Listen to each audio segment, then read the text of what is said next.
Hey everybody, it's the Board Game Blogger. Today I'm here to review which of these three games I like the most.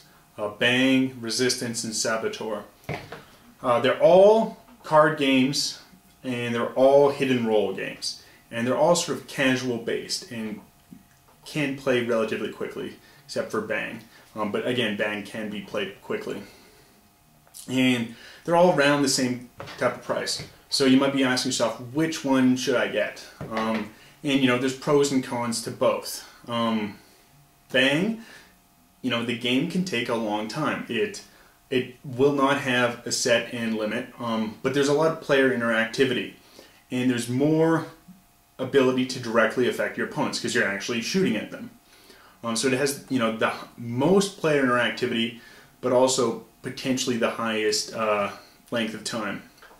And the game can just unfortunately drag out a long time, or the sheriff might be killed right away.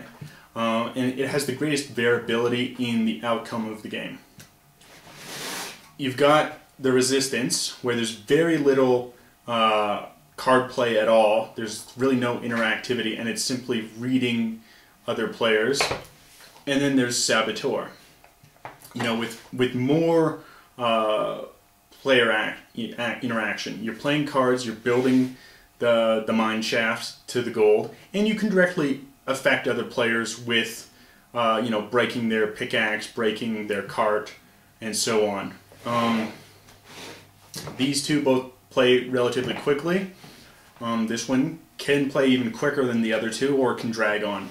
And so I think of the three games, the one I would recommend the most is Saboteur. You've still got the player interaction, and you can directly affect players, and the game plays quickly, and it's a blast.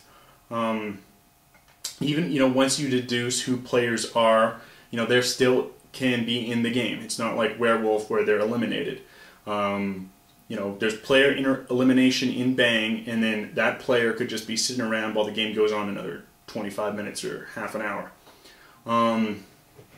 Resistance, there's not really much elimination, but it really amounts to it, because once someone is determined to be a spy, everyone else can simply just veto their actions. They can disregard what they're doing. They'll never be placed on a team. They'll always be voted against.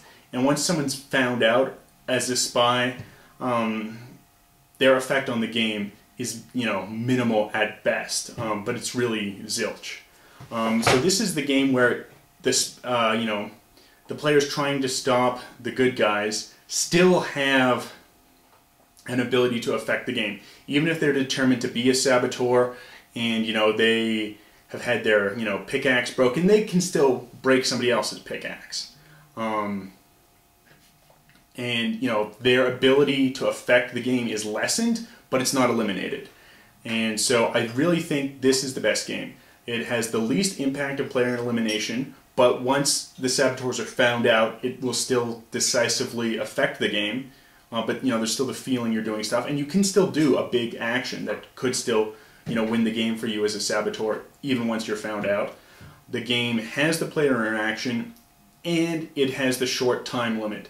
And so I think of the three, of Resistance, Bang, and Saboteur, I would recommend Saboteur the most.